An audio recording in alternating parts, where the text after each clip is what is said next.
Iran president Ibrahim റൈസിയുടെ മരണം ലോകം ഞെട്ടലോടെയാണ് കേട്ടത്. ഹെലികോപ്റ്റർ അപകടത്തിൽ മരണപ്പെട്ട ഇറാൻ പ്രസിഡന്റ് ഇബ്രാഹിം റൈസി ആരായിരുന്നു യഥാർത്ഥത്തിൽ?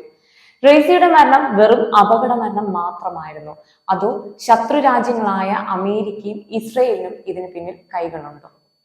ഇരു രാജ്യങ്ങൾക്കും ഇതിൽ പങ്കില്ല എന്നുള്ളത് ഇരു രാജ്യങ്ങളും ഉറപ്പിച്ചു പറഞ്ഞു കഴിഞ്ഞു. പിന്നെ ഇത് വെറും ഒരു അപകട മരണം മാത്രമായിരുന്നു. അങ്ങനെ ഒരുപാട് ചോദ്യങ്ങളും അതുപോലെ തന്നെ ദുരൂഹതകളും നിറഞ്ഞ ഒരു മരണമായിരുന്നു ഇബ്രാഹിം റൈസിയുടേത്. കൂടുതൽ ചർച്ച ചെയ്യാം ടോക്ക് സ്പേസിലൂടെ. ഞാൻ Swathishree KS. Let's talk about everything. Welcome back to talk space.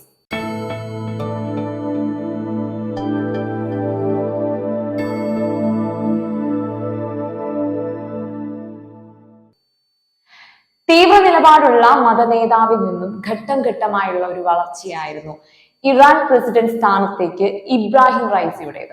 2021 August 5 60 വയസ്സിലായിരുന്നു Raisi ഇറാനിൽ തിരഞ്ഞെടുക്കപ്പെടുന്നത്. ഇറാനിന്റെ പരമോന്നത നേതാവായിരുന്ന ആയത്തുള്ള ഖമേനിയുമായുള്ള ബന്ധമാണ് റൈസിയുടെ പ്രസിഡന്റ് സ്ഥാനത്തേക്ക് എത്തിച്ചത്. ഖുമേനിയുടെ പിൻഗാമിയായിട്ടാണ് റൈസിയെ അറിയപ്പെട്ടിരുന്നത്. സായിദ് ഇബ്രാഹിം റൈസുൽ അൽ സദാത്തി എന്നാണ് ഇബ്രാഹിം റൈസിയുടെ മുഴുവൻ പേര്. റൈസി എന്നത് വിളിപ്പേരാണ്. റൈസി എന്നാൽ തലവൻ എന്നാണ് അർത്ഥം. 1960 ഡിസംബർ 14 ജനനം. പേർഷ്യൻ പുരോഹിത കുടുംബത്തിലാണ് ഇബ്രാഹിം റൈസി ജനിക്കുന്നത്. റൈസിയുടെ പിതാവ് മദ്രസ അധ്യാപകനായിരുന്നു. റൈസിക്ക് 5 വയസ്സുള്ളപ്പോഴാണ് പിതാവ് നഷ്ടപ്പെടുന്നത്. റൈസിയുടെ വിദ്യാഭ്യാസവും പിതാവിന്റെ വഴിക്ക് തന്നെയായിരുന്നു. വിദ്യാർത്ഥി ആയിരിക്കുമ്പോൾ തന്നെ ആയത്തുള്ള ഖുമേനിയെ പിന്തുണയ്ക്കുന്ന ഹഖാനി ഗ്രൂപ്പിന്റെ ഭാഗമായി 1979 ഇസ്ലാമിക് വിപ്ലവത്തിന് പിന്നാലെ ആയത്തുള്ള ഖുമേനിയുടെ ഇഷ്ടക്കാരനായി അദ്ദേഹം മാറി. 20-ാം വയസ്സിൽ പ്രോസിക്യൂട്ടറായി നിയമിക്കപ്പെടുന്നത്. അത് കഴിഞ്ഞ് ടെഹ്റാന്റെ ഡെപ്യൂട്ടി പ്രോസിക്യൂട്ടറും ശേഷം ജുഡീഷ്യറിയിൽ സവിശേഷ പദവിയും അലങ്കരിക്കുകയും ചെയ്തു. 2017 പ്രസിഡന്റ് സ്ഥാനത്തേക്ക് മത്സരിച്ചെങ്കിലും റൈസി പരാജയപ്പെടുകയായിരുന്നു ചെയ്തത്. 2019 സുപ്രീം കോടതി ചീഫ് ജസ്റ്റിസായി സേവനം അനുഷ്ഠിക്കുകയായിരുന്ന റൈസി 2021 62% വോട്ട് നേടി പ്രസിഡന്റ് ആവുകയായിരുന്നു.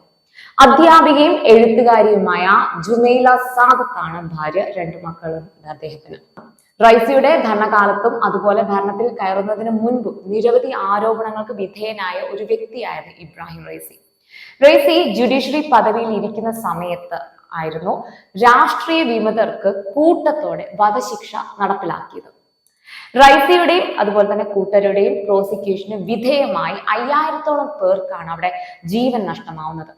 അതുകൂടാതെ റൈസിയുടെ ഭരണ സമയത്തായിരുന്നു ഹിജാബ് ധരിക്കാത്തതിന്റെ പേരിൽ മത പോലീസ് കസ്റ്റഡിയിലെടുത്ത 22 വയസ്സുള്ള പെൺകുട്ടിയായ മാസ അമീനിയെ കസ്റ്റഡിയിൽ വെച്ചിട്ട് മരണപ്പെട്ട സംഭവത്തിൽ ഹിജാബിനെതിരെ വലിയ രീതിയിലുള്ള ഒരു പ്രതിഷേധമാണ് അവിടെ ഉണ്ടായിരുന്നത്.